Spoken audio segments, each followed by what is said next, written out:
Como era o governo de Sarney na época? Bom, o governo Sarney entrou de uma forma polêmica, porque ele era vice do Tancredo Neves, que pegou uma inflamação de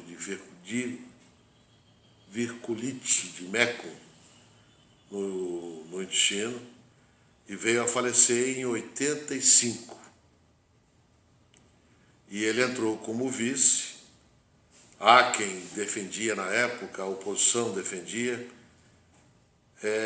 que deveria haver outra eleição. Bom, mas ele acabou entrando e o governo Sarney, um dos projetos dele foi a Constituição de 88 e um ano depois ele lançou o Plano Cruzado. O Plano Cruzado, que eu vou falar mais adiante, mas a realidade é que o governo Sarney ele foi marcado para mim como um governo que poderia ter dado muito certo e que acabou numa das maiores inflações da história do mundo, eu até acho. Tá?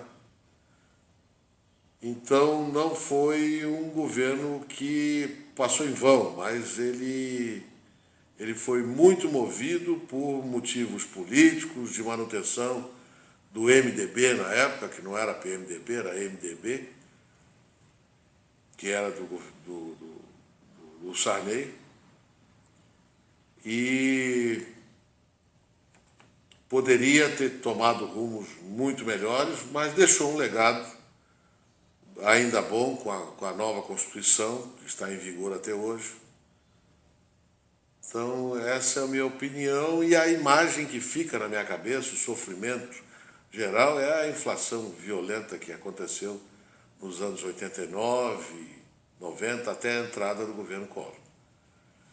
Bom, a tua segunda pergunta é o que o senhor tem a dizer sobre o Plano Cruzado que foi criado pelo governo Sarney. Eu acho que foi uma das grandes bolações, grandes ideias de botar a economia num rumo certo. Só que, como eu disse antes, movido por motivos políticos, o Plano Cruzado, que fez do país um canteiro de obras na época, ele tinha uma artificialidade que passou a ser corrigida apenas em um momento. Ou seja, depois das eleições. Como o PMDB, o MDB ganhou em quase todo o país, as eleições do dia 3 de outubro de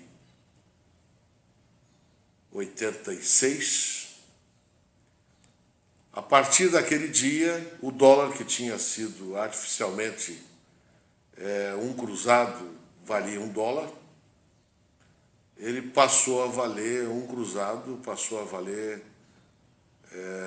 aliás, ao contrário, $1 passou a valer 11 cruzados, e era um para um durante todo o Plano Cruzado.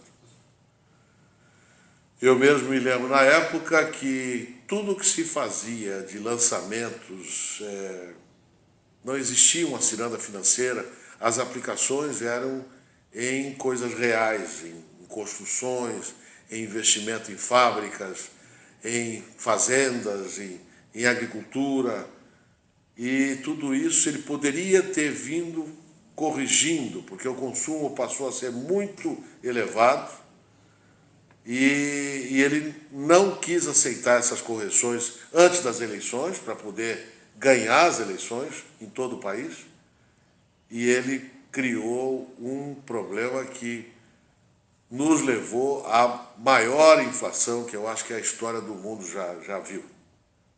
Não digo a maior, porque na Alemanha foi bem maior, mas eu me lembro que eu convivia já como empresário da construção civil, como eu não fazia as correções diárias dos meus apartamentos, das minhas casas que eu construía, mas era impressionante, porque a gente trabalhava com uma taxa de correção da inflação de 2% ao dia, chegou até a 3% ao dia. Quando eu lembro que hoje, lembro a vocês aí, que hoje o governo se preocupa com a inflação que está próxima de 6% ao ano, eu digo que o Brasil melhorou, realmente melhorou e melhorou muito. Então a inflação era absurda, era uma coisa que tirava o controle da gente.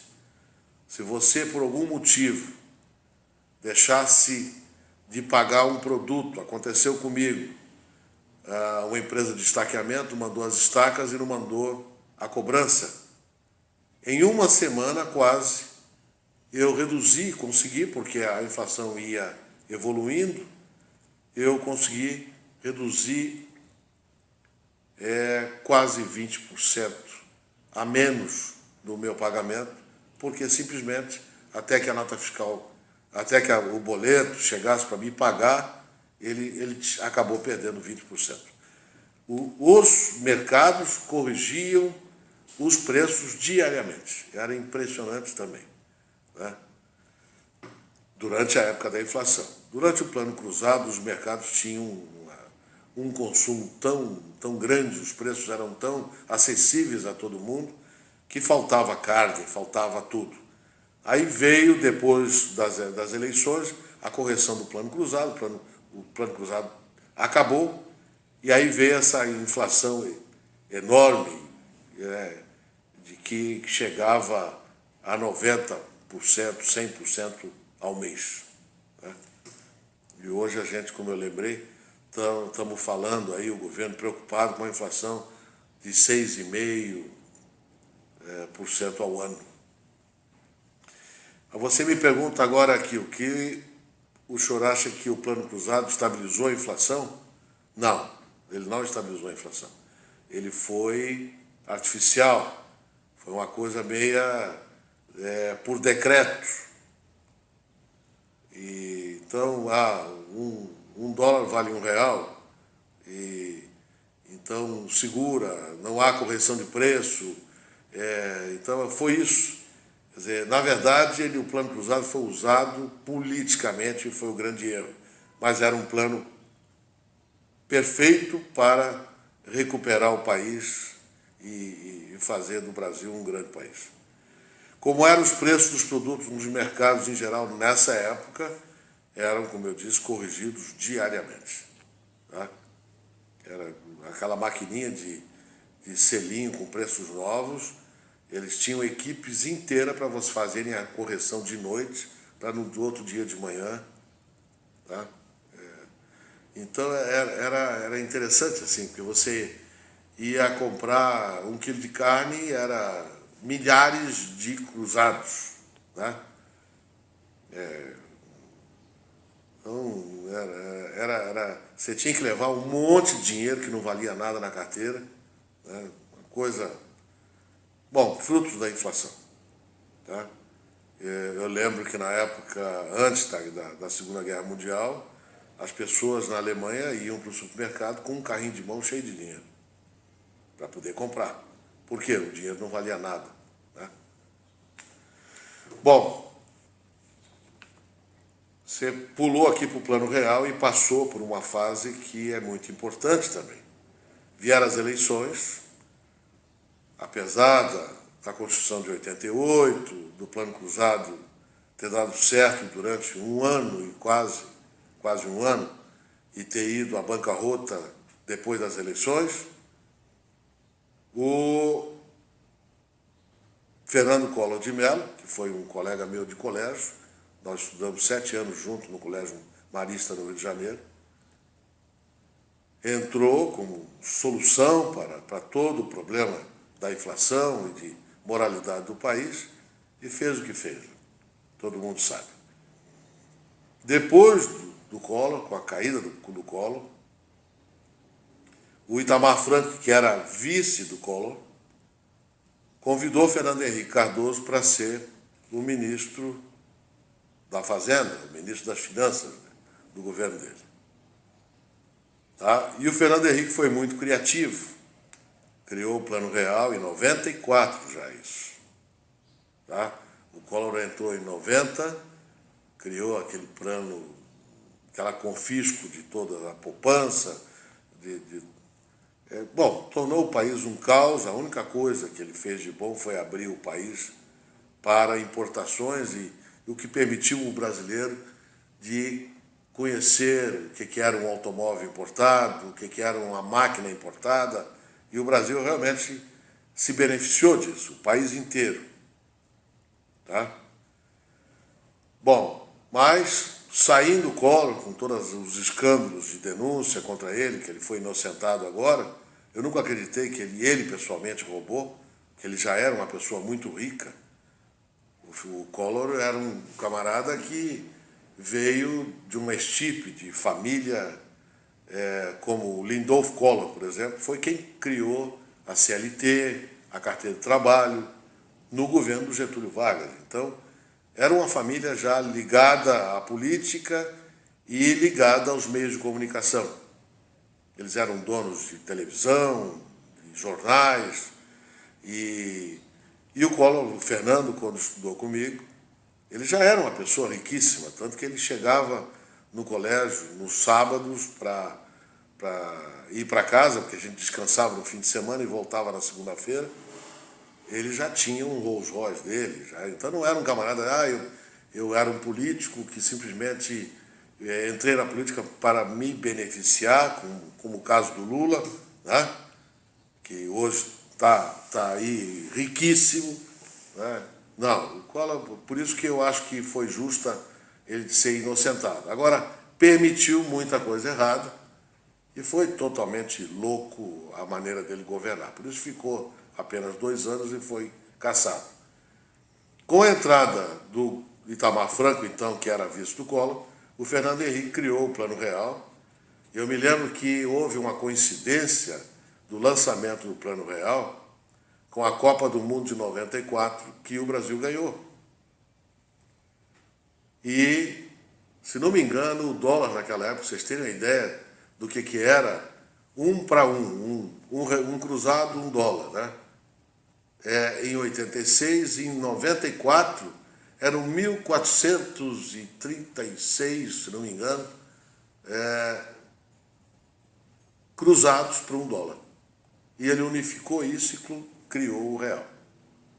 Então, vocês verem como cresceu, né? Foi para 1.400 e pouco, né? Cruzados, $1, enquanto em 86 era 1 para 1. Mas eu acho que o plano do Fernando Henrique e a seriedade dele, a honestidade dele, que até hoje não há quem diga nada sobre o Fernando Henrique, em contrário, fez do Plano Cruzado a grande solução que até hoje, do Plano Cruzado, aliás, não, do Plano Real, que até hoje a gente tem se beneficiado, o Brasil todo. Você me pergunta aqui se eu concordo que o Plano Real foi eficaz e reduziu a inflação. Sem dúvida. O crescimento do Brasil, aliás, o governo Fernando Henrique, ele criou a Bolsa Família, a Bolsa Escola, ele criou que tudo isso o Lula se utilizou. Né? Ele criou o Programa Brasileiro de Qualidade na Construção Civil, que até hoje é exigido pela Constituição, pela Caixa Econômica Federal e pelas obras de governo. Ele realmente fez um governo espetacular. Né? Mas houve um desgaste no final, tanto que ele passou a fazer uma política externa. Eu já ouvi uma entrevista dele, ele dizendo que ele tinha que viajar porque ele sentia que a economia global ia ser comandada de fora para dentro nos países. E a realidade, hoje a gente sofre uma influência de como vai a economia da China, porque ela consome muito do Brasil, a gente exporta muito para a China, para os Estados Unidos, né? Para os países emergentes do BRIC, que é Brasil, Rússia, né? China e por aí vai. Então, eu acho que sim, ele realmente reduziu a inflação a níveis aceitáveis e trouxe a economia até os dias de hoje com as ideias que hoje são utilizadas pelo governo da Dilma também, que eu disse, do Bolsa Família, do Bolsa Escola, os programas brasileiros, o Programa Brasileiro de Qualidade e Produtividade na Habitação, né? Bom, a outra pergunta tua, como foi a adaptação da população à troca do cruzado para o real? Foi normal, foi muito bem aceita na época e existia esse ambiente de confiança porque o Brasil tinha ganhado a Copa. E isso é muito importante a gente ver o que é que vai acontecer se o Brasil ganhar ou perder a Copa no momento atual. Existe uma coisa que piorou. Quer dizer, hoje os meios de transporte pioraram no Brasil. Naquela época tudo funcionava bem, não existia grandes problemas de segurança, os hospitais funcionavam, os planos de saúde funcionavam. Hoje nada disso funciona, né? Então, se o Brasil ganhar a Copa, pode ser que a Dilma e o PT ainda consigam se recuperar. Mas, se perder, pode ter certeza, eles vão sair. E é até bom que saiam mesmo, porque aumentou o nível de corrupção de uma maneira absurda no país, o que não existia no governo do Fernando Henrique Cardoso. Qual é a minha opinião a respeito da inflação nos dias de hoje? Eu diria que ela é uma inflação que hoje sofre influências externas, do mundo externo, mas ela não está sob controle. Ela é uma inflação que está com a tendência de crescer e que depende de fatores externos também, não só de decisões brasileiras. Quer dizer, se hoje o governo reduzisse o gasto público, dos seus excessos, né? Se a corrupção fosse combatida, e não é, porque ela se institucionalizou em todo o governo, mas em todo o governo que eu digo, em todos os partidos, não só no PT. Tá? Hoje, qualquer prefeitura se rouba, se cobra propina, qualquer Detran está cobrando propina, qualquer coisa. Isso está na mentalidade do brasileiro e do povo, que não é só o governo, não, o povo também aceita isso. É uma coisa absurda. Quer dizer, o Brasil nunca vai chegar a ser um país de primeiro mundo se ele não tiver uma educação e uma punição adequada para os corruptos, né? E os corruptores também. Então, eu digo que a inflação ela vem sofrendo e sofre reveses que pode provocar um grande crescimento dela, como também se houver uma mudança de governo, vamos dizer, imaginar que o Aécio ou o outro candidato, né, vençam as eleições e passam a combater, a reduzir gasto público, a fazer obras de grande interesse, a investir em saúde, né, no SUS, nos hospitais e na educação também. Aí sim eu acho que a inflação ela volta a crescer, volta a confiança dos investidores externos a investir no país, né, no Brasil de novo, porque a inflação hoje ela só é boa para investidores especulativos. A inflação, hoje, quanto maior a inflação, maiores os juros que o Brasil paga, e aí o que acontece? O investidor externo que ganha no investimento dele nos Estados Unidos 3% ao ano, chega no Brasil e ele ganha 17%, 20% ao ano, né? Então, a inflação só beneficia quem especula, quem trabalha no país. Quem trabalha com ela. E ela não está sob controle. Na verdade, ela está num processo que ela está estagnada por medidas artificiais, muito perigosas. Tá? Então, essa é a minha opinião. me fez lembrar momentos da minha vida de grandes dificuldades durante o governo do Collor. A defasagem econômica e financeira dos contratos era tão grande que os contratos corrigiam pelo o custo unitário básico das construções. Eu me lembro que eu tinha contratos meus de construção em Santa Cruz do Sul, eu estava construindo um ginásio poliesportivo lá, que o CUB, que é o custo unitário básico da construção, corrigia 18%, 15%, de uma forma artificial, e enquanto a inflação corrigia 50% ao mês. Já voltou a inflação, né, não num volume tão grande quanto do governo Sarney, mas me fez quebrar na época. Eu perdi nisso aí, eu diria, 20 anos da minha vida de patrimônio construído. Estou começando 20 anos depois, agora, de novo. Né? E hoje, graças a Deus, estou bem, estou com obras e vejo aquela inflação de 3.000% da época do Sarney e uma inflação de 6,5%. E é claro que hoje, nos detalhes, me preocupa muito e acompanho de perto, né, para que a gente possa tomar decisões corretas no momento certo e não errar de novo. Né? Então é isso aí. Obrigada. Aí começou a gravar de novo. Não.